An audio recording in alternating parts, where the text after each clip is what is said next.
Do your thing. I'm Clay McCormack. With me as always. Well, I'm Clay McCormack. With me as always is Sean Murphy, and today we have Katana Collins and Blake Northcott. How you guys doing? Great. And we are here at the Granite State Comicon in Manchester, New Hampshire, and we're going to be talking about all things Batman on Batman Day. We're going to be talking about the Murphyverse, because we've just put a bit of a cap on the Murphyverse for a while, I think, haven't we, Sean? Yes, we have. Well, we can talk a lot. I'm happy to spill the beans on where I'd like the series to be headed if anyone's interested. I don't think anybody's interested in that. No. Well, I find with these shows, a lot of people might not even know who we are. They're just, oh, you guys are creators who work on Batman, and Sure. that's enough, you know? I'm actually from the area. I graduated from Pinkerton. I lived in Derry, and I used to work at Stark's Mill and Brewery. It's actually a painting I did of, you know how everyone likes to do God creates Adam, but they do it with beer glasses?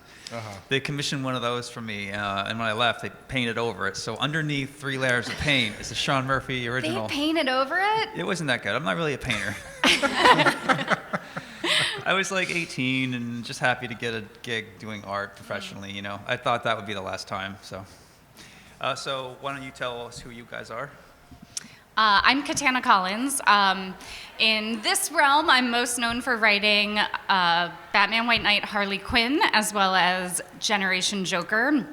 I also did a run with Dynamite called Cherish. And this isn't technically announced yet, but first look right here. My legendary Red Sonja story is coming out in December, so Excellent. It's steampunk Red Sonja. Excellent. Breaking news. Breaking news. Also, don't tell anyone. And don't forget to tell them that you write erotic romance novels on the so side. outside of this arena, I'm most known for writing erotic romance novels. I'm a USA Today bestseller of romance novels. That's amazing. I'm Blake Northcott. I've been writing for around 11 years, and I've done some Kickstarted novels that were Arena Mode and the North Valley Grimoire. I've also worked with Aspen Comics. I did a run of Fathom. I've worked with Dynamite, Heavy Metal Magazine. They're also putting out my book Arena Mode into bookstores right now. And I am currently working with Massive and Whatnot. I am the EIC over there, and we have North Valley Grimoire out as a comic series. Yay. Yep, and I'm putting Zorro out through Massive in a few months. So Blake and I have known each other for 10 years, but we both happen to be working for the same company right now. She's an employee, and I'm a freelancer. So. And we did Catwoman 2 issues That's right. where I got to write that. I totally forgot about that, yeah. And my name's Clay McCormack. I wrote White Knight Presents Red Hood with Sean, and I've also wrote Generation Joker with Katana, which is just about to wrap up in about a month, which has been very fun. And I have a book called Bloody Hell, which is about Vikings in World War I, which is a lot of fun as well.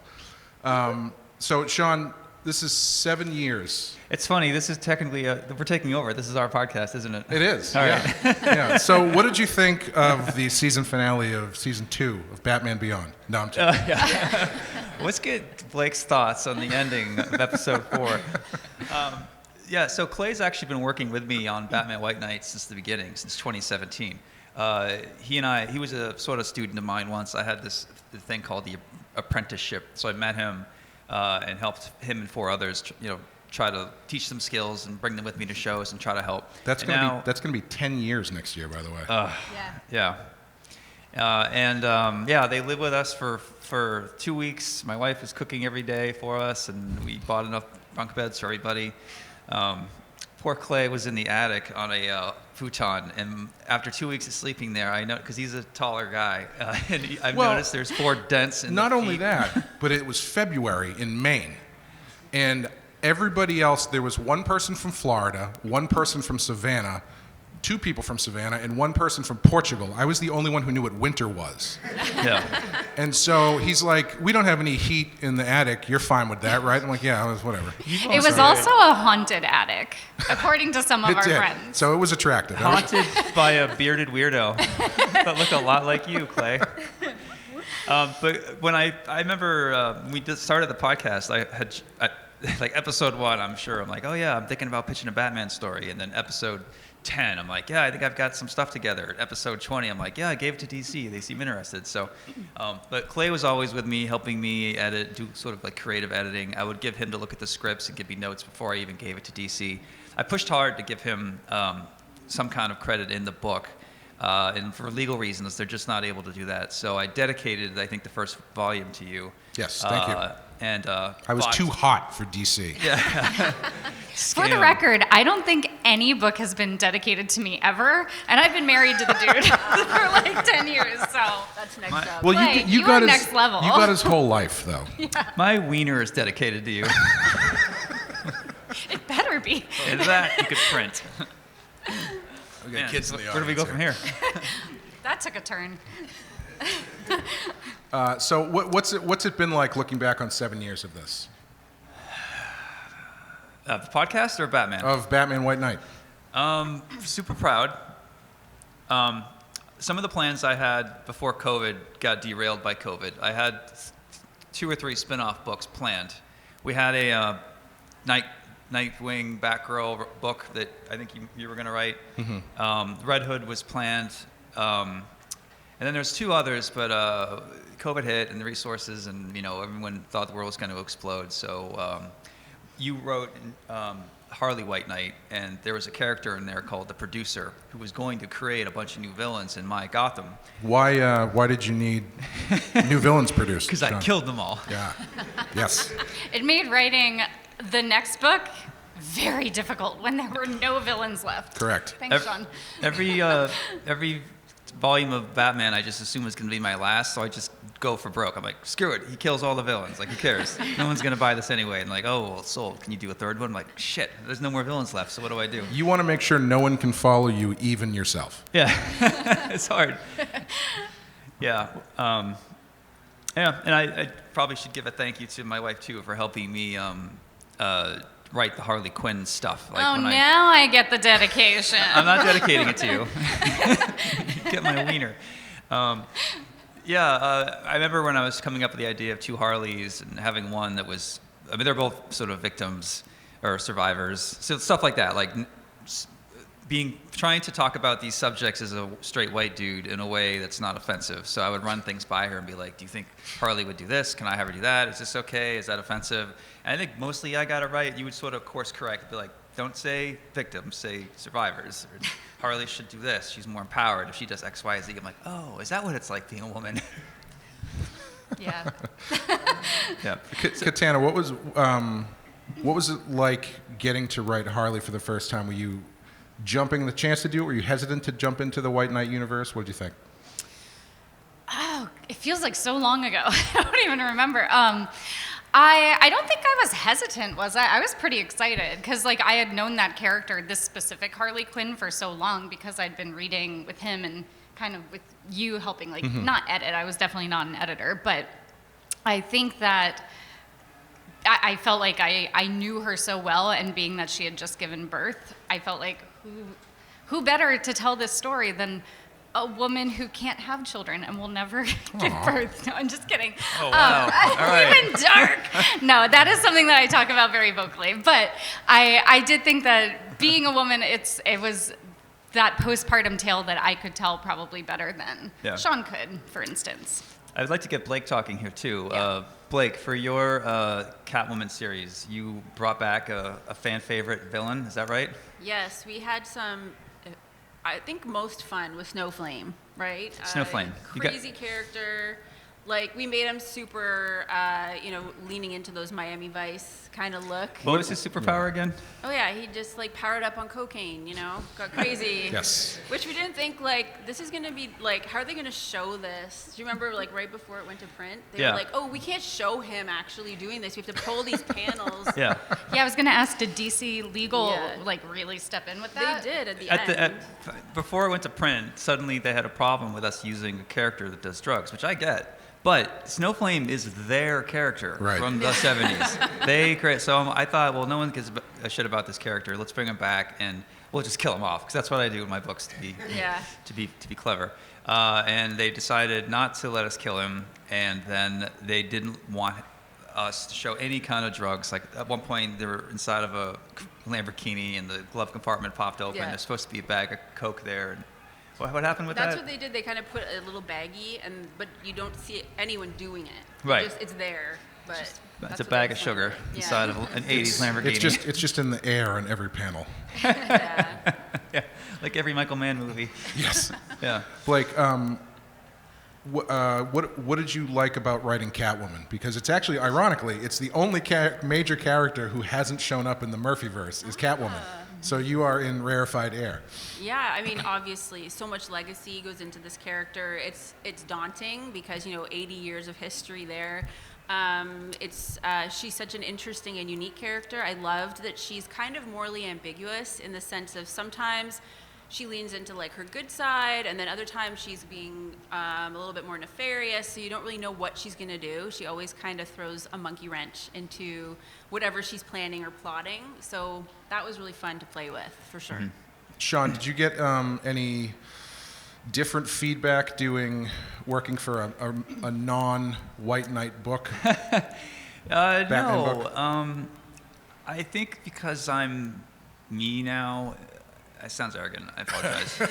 They're like, well, we want a 2-issue gap series. It could be a little tiny story arc. It could go anywhere. Do you know anybody? And I said, well, you guys are looking to hire women and LGBT and more diversity and all that. So I introduced them to Blake, and I guess we came up with the idea together or something. Who chose Catwoman? It was a Catwoman editor. Like we have yeah. a blank spot in our schedule for a Catwoman 2-issue series.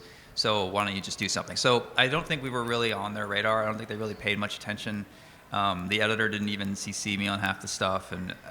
But in that, there's freedom. So this is how we got to go so far into a drug story before they finally caught it. So it was very hands off, just like it is with White Knight, honestly. Like I don't know if the DC's afraid to push back with me or what. Like I actually don't mind getting some feedback and criticism. Like I don't want freedom. Like I wouldn't mind knowing what the rules are and just the way I was raised. When you do something creative, Blake, do you want help and pushback, or do you want to be left the hell alone? I understand it's different if you're writing somebody else's character. Yeah. So when I'm writing my own characters, I don't want feedback and pushback unless it's going to help the story, obviously. But I think when you're writing somebody else's character, I'm always mindful that there's stuff there that they might want to have or not have. And because it was a fill-in story, there's those 2 issues. I knew that they had another writer coming in to take off where we left off. Right. So we were being careful not to infringe on any of their storylines that they were going to be Yeah. jumping into. How about you? Do you like to be left alone when you're working, or do you like feedback? I kind of like both. I like the feedback when it's the correct time for it. Getting feedback when it's like the deadline is in an hour, it makes me insane. And believe it or not, that happens more than you would think. Yeah. When I'm sure that like you said, the drug stuff kind of came out at the 11th hour, and that's the kind of stuff That's so crazy to me, because it's like it's the whole character, and nobody picked that up until No. Yeah, that's we should wild. write a book about all the weird notes you get from editorial sometimes. It's never-endingly fascinating. It's like reading Yelp reviews from weirdos.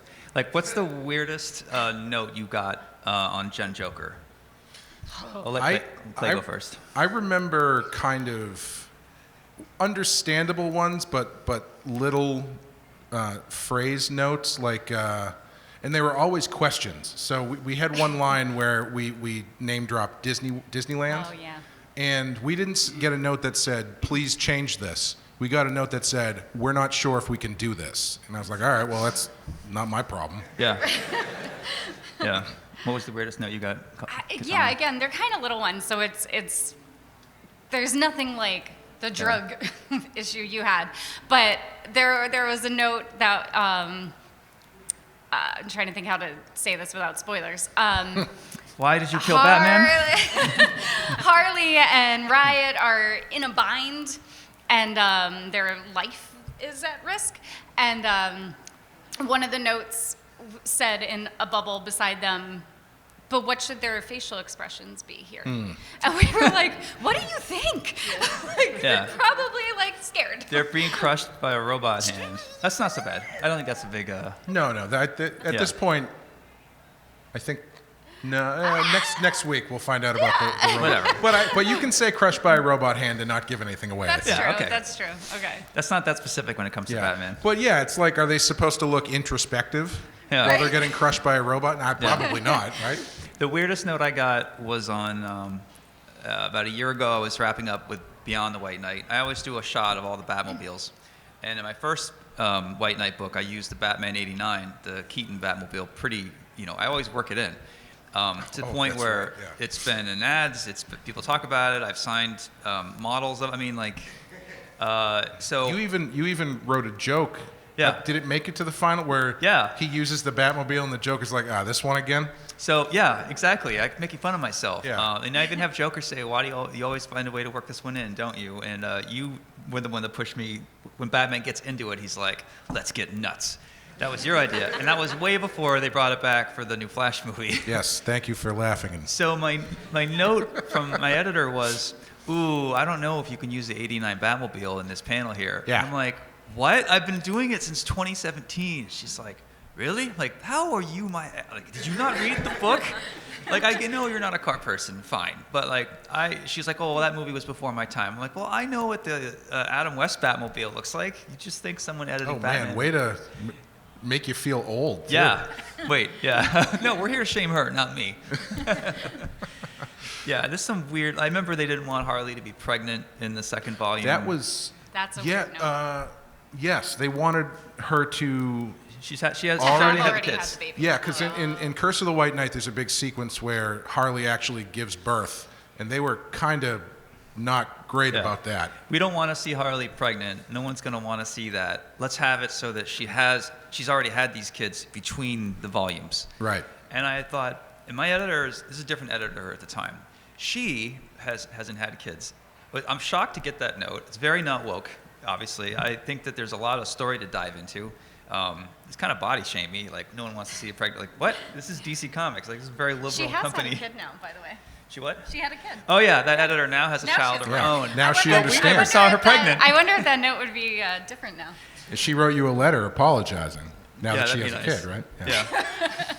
And What also, about- it was just a great sequence because Harley was giving birth while Jim Gordon was getting murdered. It was awesome. It was great. Yeah, life, death. Yeah. Do you want to throw out some questions? Oh, yeah. Who's got a question? Anybody? Matt Murdock, right there.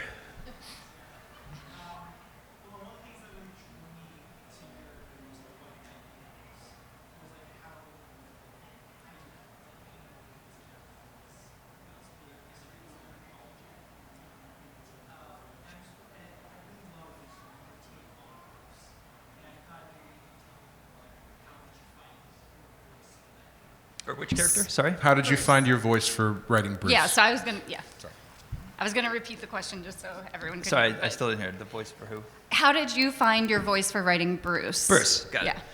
Yeah. Yeah, in Batman the Animated Series, which was my favorite, that's kind of like my Bible, my backbone. This is like an extension of that universe in a way. There's an episode in season 4 where Scarecrow takes away Batman's fear, and he's super cocky and angry and reckless. Maybe not cocky, but he's like dialed up to 11. And even Robin is so unnerved by this that he eventually ties Batman up and moves on in the adventure without him because Bruce is too reckless. So I basically took that version of Bruce and made it, he's in his 50s, maybe early 60s, doing it a long time. No, sorry, that would be like early 50s for Volume 1. He's very short and curt. Like, he likes to do things alone, yet he kind of surrounds himself with family. Like, there's this sort of hypocrisy here. And I just thought it would be really interesting to see him unhinged. And if he was really that reckless, it seemed to me that the Joker had plenty of opportunity to defeat Batman, but by following the laws. Like, imagine if you lived in Gotham and you're going to work and the bridge is destroyed again because Batman or something. You'd be like, shit, I gotta go. Oh my God, it's 3 hours. Like, how cool would it be a citizen of Gotham every time another building explodes or the bridge is ripped out, there's a flood or whatever? Like, eventually you'd be pretty tired of it. Like, I want to support Batman, but this is ridiculous because I'm gonna be late for work. I imagine it'd be really easy to flip the city, especially when you think about how much it costs to like rebuild this stuff, like taxpayers and all that. But that's not necessarily. I know that no one wants to point that stuff out in comics because it kind of ruins the fun. But I was convinced that there was a way to talk about that stuff and not shame Batman, but have him accept it and overcome it in some way, like have Joker play around with it, let us marinate in these thoughts, and then basically return Gotham to the way it was, which is anytime you do a big story like this, you really can't change much at the end. It kind of has to come full circle, So that was the idea. Katana and Blake, did you guys have any one thing that helped you key into writing Harley or Selina? One thing? I don't know. She was just... Aside from the cocaine? Yeah, the cocaine was fun. I had fun creating a new character too. We got they gave us a little creative license. So Tamber Quartz is my take on kind of like excellent. A social media influencer gone mad, and that was really fun. As kind of like the counterpart to Selina, right? So you can see they have this like back and forth kind of relationship, which I thought was interesting to write. But yeah, not one thing, but that was just fun. Yeah. I guess for me, it's also the animated series because Sean is the one who introduced that show to me. Shocker, I know. When we were very young and in college and eating cereal before class. This is how you get girls. Show them your favorite cartoon. And You dedicate your wiener to them forever. The episode was Mad Love, I think. Yeah. That you first showed me. It was the first episode I ever saw, and even though that's not necessarily your version of Harley and White Knight, that still is sort of the guideway, right? Like that's like the highway to follow, and even when she's our Harley, your Harley, finding that like Mr. J kind of voice, always having that in the back of your mind when you're writing her dialogue, that was probably the one thing I keyed into as I wrote her. Yeah. To answer my own question. Please. Please do, Clay. When, I had been working with Sean, helping develop the first 2 volumes, which ran through the gamut of all the Batman characters that I was pretty well versed with. And then when I got the chance to write one, it was for Jason Todd, who was one of the characters I didn't have that much knowledge of compared to the other ones. And so we were kind of talking about things, and I was having a tough time clicking into what the story was going to be. And then something just clicked, and I went, oh, he's Johnny Lawrence from Cobra Kai. And Yeah. Sean's like, yes. I'm like, okay, Yeah. I got it. No problem. No problem at all. Yeah. That's great. We even worked the mullet in from Nightwing, Yes. which I thought was great. Yes. It's funny, mullets are kind of coming back, aren't they? Sure. Maybe. There's a way to draw. I've seen a couple artists draw really good mullets. So the thing is, I wrote into the script Nightwing with the mullet, and I very specifically gave visual reference of the WWF wrestler Shawn Michaels from like 1992 when he has the buzzed hair and like a mullet down to like the middle of his back. And the first drawing we got back, it was just like a little flip in the back, and I was like, no. Yeah. No, like this. And the next round, it was a little bit longer, and I was like, no. And we don't give a lot of notes. We generally respect the artist, but Yeah. like we needed this. This mullet was to the happen. one I almost walked off the project because this mullet was not big enough. But we compromised, and it's fine. Yeah. Any other questions? In the back. Ooh. Yeah, The absolutely. question about is, Zorro? are you allowed to talk about your upcoming Zorro? Yes, I am. Next question. No, please. Before we get on to that, I teased that I would tell where the universe is going. I'm doing Zorro right now, and I have a few other books under my belt. Clay and I are going to do a book next year together. When I come back to DC, I want to do World's Finest, so Batman, Superman team up. But in my universe, Bruce is like 65, and Clark is 20. And Bruce reacts like he would. He's scared of what this represents, and he spends the first half of the book studying Clark and working with the FBI. And the FBI agents are all Justice League members, but none of them have powers. They're just like Wally West is who you use. Yep, Wally West. Yeah, Wally's Flash. like really fast at typing, and they all are in character. He talks a lot. He's really annoying. They're led by Diana Prince, who's sort of ex-military badass, whatever. Anyway, so Bruce figures out how to defeat Clark, and he tricks him into the Forces of Solitude and sucks his powers away. But when he does this, he realizes he accidentally set off a beacon, and a Stargate opens up in the Fortress of Solitude. And Bruce realizes that there's some kind of army headed towards Earth, and they are all like Clark. They're all superpowered, and Bruce just neutralized the only ally that might have been able to help him stop this. So the second half of the book, he and Clark are forced to work together, and they basically have to go through the Stargate like 2001 style, and have an adventure to figure out how to get his powers back. So I want it to be more of like a hard sci-fi, not like a Blade Runner sci-fi, but more like 2001. And anyway, when they do this, the computer system, which is Kryptonian, blasts the FBI team, and it gives them all powers like that. So like, I don't know, like the 6 gods of Krypton. So suddenly Wonder Woman has the powers of Wonder Woman, Wally Wood, and blah, blah, blah, blah. So it's kind of a way to create the Justice League and the White Knight universe very quickly. And get a JLA White Knight going eventually. But, after this next book, I don't know how tired I'll be. Maybe that'll be the end of it. Or maybe DC will want to run with it without me and just keep expanding. We're not really sure. We're just going to kind of see how it goes. But that's the plan for now. And I think what's unique about that, too, is that generally you don't see Batman. You don't see the DC universe build from Batman out. It's usually Batman, and then someone at the end is like, oh, they're also Wonder Woman is here somewhere else. Yeah. But Sean's found a way to open the universe up and have it all stem from what he's been doing, which I think is pretty cool. It's mostly from ignorance and laziness on my part. I Honestly, my favorite parts of the book have been born from ignorance. Like the biggest one, which we've talked about many times, is in the first volume, when we got into Jason Todd, I was reading the scripts, and there was a line or something about Dick Grayson being the second Robin, and Jason being the first one. And I wrote back to him, I was like, oh, that's an interesting take. And he was like, what are you talking about? Yeah, you were looking, so Dick is in a graveyard, and he sees Jason Todd's gravestone. And he's like, oh yeah, he was Robin before me. And like an idiot. I know there's an order to the Robins, but I also just thought of them as a collective. And I totally had a brain fart and didn't realize that by putting this tombstone in there and having that line, I thought it was just like an Easter egg. Oh yeah, Jason Todd died. Let's do a little nod to that. And I didn't focus on the fact that this changes the order of the Robins. So when you pointed it out, you're like, well, this is an easy fix. Just change the line. And I was like, let's just let it fly. See what happens. Yeah, honestly. It's never going to come back. Well, the weird thing is, it kind of grew into this weird linchpin for the whole series because so much of it revolves around the night that Joker beat Jason close to death. Yeah.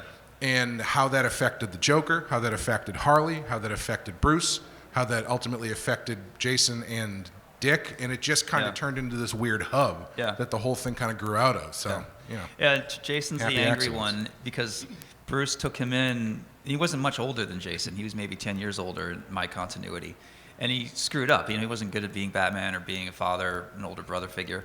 And Jason supposedly got killed. So Bruce decides to get another Robin after the first one died. Went back to the pound. Makes it a lot darker of a story. And then we have a scene where Jason, who's survived, goes back home, and Bruce has replaced him with Dick. It just made for some really unusual, really punchy scenes that I'm glad that we did it, but it was just born out of ignorance, honestly. I didn't think the first volume would really sell. I never thought I'd get a chance to do more. So I've been sort of making up for that mistake since 2017. Hey, if it works, it's not a mistake, right? Anybody else? The question? I was going to say, you never actually talked about Zorro. You never that's answered right. the question. Sorry. So, at the end, we'll plug our next projects, but I got the rights to do Zorro. We're launching a Kickstarter in October. It's a Day of the Dead themed Zorro where it takes place modern times. Like this is village that's filled with drug dealers, like that show Narcos. And there's this kid in there who has a psychotic break, and he's convinced that he's Zorro. And he's sort of like Don Quixote in that way. And he starts going after drug dealers and killing them dressed as Zorro with a sword. What starts out as a joke turns into a giant problem for the cartel because this kid is really good at it. And eventually the villagers all get behind him, and it's this like spiritual upheaval as people just like they build like a small army to fight these narcos, and village helps save this village. in Mexico called La Vega, and Diego de la Vega is Zorro's real name. So I thought, well, what if this was the historical home of Zorro? Like, is Zorro real? Was he from here? Is he not? So that's the idea. It's just going to be 4 issues. The Kickstarter will have like big 11 by 17, fancy, expensive editions, cheaper ones, posters and all that. If you come by the table after we do a signing, I've got flyers, little mini posters for free you can just take. Yeah, and then it'll come out through your local comic book shops shortly after. But if you like to get in on the ground floor and have options about variant covers, like we have Adam Hughes doing a Lady Rawhide variant cover. Yeah, a lot of other big names. Yeah, it might be something you're into. Or you can just wait and go to Double Midnight or whatever and grab it there. What made you choose Zorro? I've always loved swashbuckle type stuff. I want to do Robin Hood one day too. Obviously in White Knight Volume 2 we had a lot of sword fighting and stuff. I don't know, it's just for some reason it speaks to me. I just have to add, every Halloween, Sean has one costume. He wears it year after year. 2, Zorro and the Dread Pirate Roberts. Okay, they're the same costume. Yeah, one has a hat and the other one doesn't, I think. Correct. Right? It depends on if I remember to bring the hat. So that should tell you why he's doing Zorro. He's loved this property for as long as I've known him. I take photographs of myself jumping around in my basement like a maniac, and I debate like, should I post these? Is this super nerdy? And I keep almost hitting post, and I'm like, I don't know if I need to do this. And Yeah, the story's about a young insane man who thinks he's Zorro. It's so true. Like, Oh man. Anyway, Yeah. sorry. Had to add that little fact. We had a question out Couple there. other questions. As a big fan of Batman the Animated Series, DC seems to love doing direct adaptations of comics, Batman comics. Is there any chance that you would want yours adapted like that? Have they ever talked to you about anything like that? Or is it... Yeah, I would love it. They haven't talked to me, but I think at some point they will, because they eventually get around to anything. My worry with it would be they're going to just run it through the mill. Like DC would, I don't know who they're using to animate, but they just use this animation studio that's very samey and kind of, I wish it all looked like the animated series, but the quality level's sort of off and on sometimes. So I would love it if they did it, but I don't know if they would treat it that way. I think they would just make it one of the 3 that they're going to do that year and move on, It would be nice if they told me about it and came to me and asked if I wanted to get involved. But they don't always necessarily do that, and that's just sort of how it goes. Like I'm not the type of creator that gets bent out of shape about that. I know the contract I signed. I'd love to be involved. If I was them, I would call me, but it's Batman's theirs, it's their baby. They paid me for it. It is what it is. But I think if studios are smart, they would bring in the creators, because I think the audiences are very sharp and want to know that the company did the best they could to bring in the people that worked on it for authenticity. Like if there's a big movie coming out and you love the comic, it would really annoy you if the original creators could have been included and weren't, So I feel like that gives companies street cred, and then they're very wise to that, or at least they should be. Not to gripe about animated Batman, but as the host of an animated Batman podcast, I feel like I should.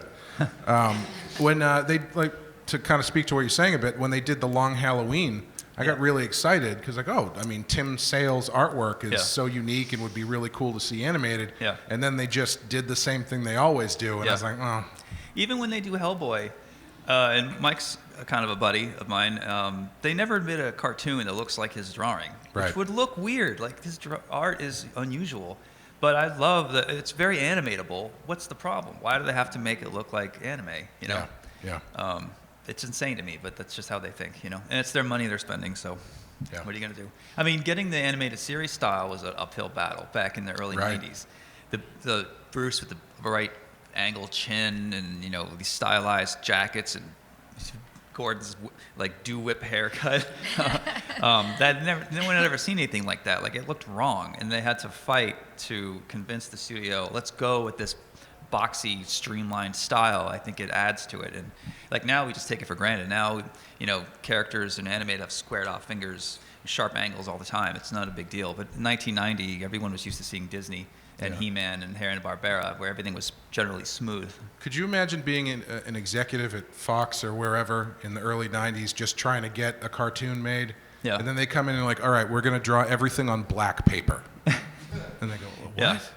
Yeah, they would airbrush the black paper backgrounds for Batman, so it would have this inherent darkness to it. And when that studio started doing Superman, you could see them struggle because Yeah. they're used to using black, starting from there. And now it's like, oh my God, everything is so well lit. How do we do this? You know? And then they ruined everything because they. Anyway. Yeah. Another question, if anyone's got one.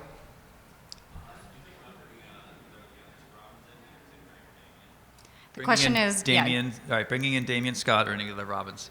No, I was open to doing more spin-offs if writers came and pitched me stuff like that. Like, I don't know a whole lot about Damon, I'm sorry to say. I tried to get every character included in the last book, and the one criticism I got was there's just too many characters in this book. And people were like nice and said, oh, we like how you balance them, but it's just a lot. And I'm like, I don't like writing a ton of characters. I just included them because I thought I'd have to, and people would be annoyed, like, how come you didn't include blah, blah, blah, you know? There's always that guy out there. Well, there was, as I'm reading the scripts for the Beyond the White Knight, I think it's like the last issue or something. I'm reading through, and no, I think it was just the actual drawing. You did this montage page, and I was like, oh, who's that tiny Robin you drew in there? Yeah. Because Dick is there, Barbara's there, and there's a tiny Robin who's there. It's like, oh, that's Tim. And I was like, what? Tim was in there. You've done 24 issues of this. His name has never come up, and then you're just going to drop. People are going to go nuts. Yeah. What are you going to do? I'm not equipped to have the position I have in comics. So very clear about that. I just wanted to draw cool things, and somehow I That's lied totally my way fair. into Batman. I think we had someone over. Sure, we have 8 minutes left. We'll try to go quickly. We'll do white shirt first? Sure. So I was just thinking about, you were talking about swashbucklings or Robin Hood, and then I was thinking about plot holes as well, which I was really happy to do that Kickstarter, so I'll jump Yeah. in sort of. But do you guys find that you're really influenced by classic literature in any and all of your plots as you kind of develop these stories? Yeah, you guys probably are more. You're more of a reader than I am. Like, I'm not a trained writer like the two in the middle are. Like, I'm going off of what I know, what I can draw, and I feel like I'm writing wrestling matches. Just set it up, have a cool payoff. It's not meant to be Shakespeare. But the amount that you read, and with you as well, you guys are more trained in writing, I think. So do you let classic literature influence you? I definitely do. So actually the Red Sonja project coming out, which is steampunk, which historically steampunk loves to throw in classic lit references or references from that time period. You know what I mean, like Victorian and stuff. So like Jack the Ripper is usually making like cameos in steampunk. He's always showing up. Yeah, that Ripper, man. But so in my steampunk Red Sonja coming out, I chose the picture of Dorian Gray as my influence, which is one of my favorite stories from high school days. But That's so what about cool. you? I love hearing that. Like, I relate to that as well. Yeah, because when I was in university, I have an English lit degree. So, you know, when you're studying all the Shakespearean elements and things like that, I feel like my story structure is very influenced by, you know, all the classics that I read. So I'm very detail oriented, and I will work off, like, not all writers do this, but I work off of an outline. I'm very strict about that because I like to be able to see where the story arc is and put in those elements. And it's actually interesting because last year I got to teach a course at the Joe Kubert School Oh, wow. in Oh, cool. writing, and it was so difficult. I mean, if anyone's a teacher, you guys are like amazing because you do things, and I didn't realize how much effort it is to like sit there and realize, why am I doing this, and how do you teach this to someone else, right? So that was very eye-opening for me as a writer. I feel like I learned a lot from the students about writing and about why I do certain things from that class. So Nice. that's a great opportunity too. If anyone can take a course or something or learn from, I used, you know, getting to talk to them, and it's such a great learning opportunity if you can get in. Yeah. What about you, Clay? I'm not classic literature so much. I'm always been more of a movie guy, and so my writing process is a mixture of movie plots and comic books, and I'm a hack, is what I'm saying. But I what's that? Excellent.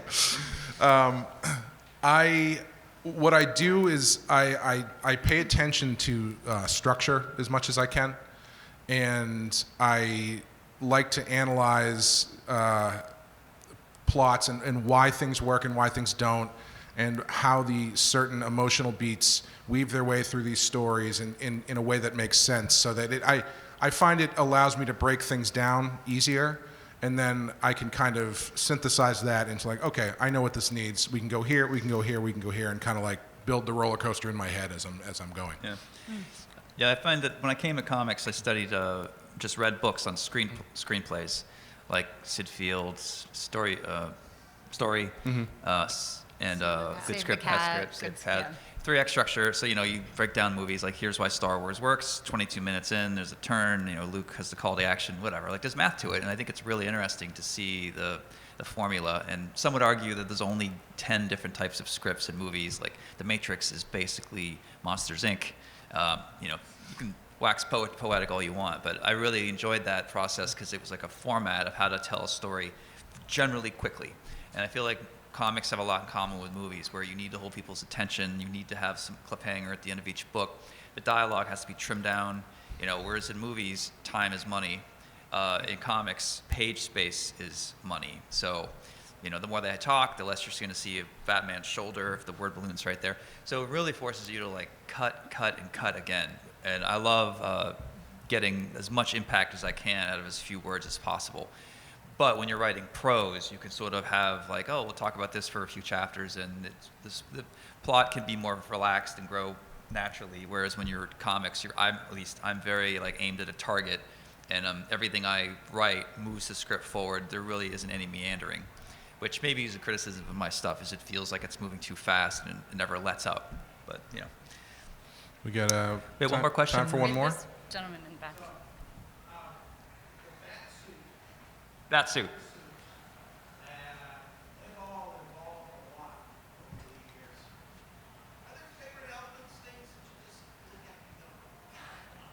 Clay wants the nipples. No, I want this bat symbol specifically. The one from the '89 Batman is. Tell them why that's special. Point out the different number of the feet. Like, isn't that I don't not know what you're actually talking used? about. What's that? Oh, yes. Yeah. So, this little extra flare under the middle thing here. It's 2 extra points on that. Yeah, they only use it in the first movie and then it disappears. And it's the only place it's ever been used. And for some reason, graphically, I just find it more appealing, and also because, I'm a nerd, but I like to be different. But for all the advertising of the '89 and all the toys, Yeah, it's not in any of the promotional stuff. All the official Yeah. logos are the normal classic one, but the one in the movie just is different for some reason. Right, a deep cut. Yeah. Do you ever anyone ever go like, "Nice man, I know what that shirt really means"? I just got it. Yeah. I'm hoping. Fingers crossed. Clay's big into shirts that are nerding on the down low, where if you look quickly, you can't tell what it is, but then you'll find it's a sci-fi reference from the '60s and only 3 people know about it. And if you give him the nod, he'll be like, "Yeah, you know that movie I'm talking about." It's the only way I can wear a Videodrome T-shirt to like a family dinner. Sean, what tool from the Batsuit would you want? Oh, a tool. Or like gadget or whatever. Can just take the Batmobile as a whole, I guess. Yeah, that makes sense. Blake, what about you? What about you? I don't know. Like, they're all so different and unique. I love that you got to do the cover when we were even doing like Catwoman, when you did the cover with her from the comic. Yeah. And then they kind of pushed back, but you did like the animated suit on her, remember? And we weren't sure they were going to let us do that. So I thought that was cool to like cross Yeah. over. This is a fun story to end on. They made me change the boob on Oh, her. yeah. The pointy nipple, Yeah. right? So yeah. I'm not like a pinup TNA type artist. I like that art. Adam Hughes and friends like it sells. Men like it. Women like it. It is what it is. And there's a way to do it that's not creepy. And when I draw TNA stuff, I try to still make her empowered and all that because I don't want to get canceled again. So I drew an anatomically correct boob, which has the boob part, and then The what part? Such a weird part does it way have? to end this. the bump, like the nipple bump. Uh-huh. And And you know, it fits Blake's brand too. You both write a lot of sexy stuff, so you know, I felt I was pretty in the clear to do this because I'm not this cover guy. I never draw this type of stuff. So Good certainly save. once. Good save. And the editor, she happened to not think that was appropriate and made me redraw it. And I'm like, do you have a problem with the female anatomy? I mean, I thought I was covered. I'm on a female-empowered book. I've got Blake as my writer. I thought they would let it go, but she was like, nope, has to be smooth. Well, we got a lot of pushback. Yeah. Like, I tried to include some lyrics from a song in the scene when they're driving the Lamborghini Oh, I don't down. think, yeah. And I got pushed back on that, and they were like, you're not allowed to include lyrics, but I looked it up, and you are allowed if it's, like, under a certain number of verses. Got it's it. like 2 Are lines you or something. really? Yeah. They still made us take it out. They Yeah. said no. So there was you know, Yeah. a lot of pushback. What song did you use? Is it like some 80s song, I'm It guessing? was some, it was Yeah. something to go along with, like, Miami Vice theme. Yeah, that right? was it. Cocaine is Was it Lamborghini. Cocaine by Eric No. Clapton? That would have been good, but... All right, I think we have to wrap it up. But thank you guys for coming out. Thank you for listening to us blab about Batman.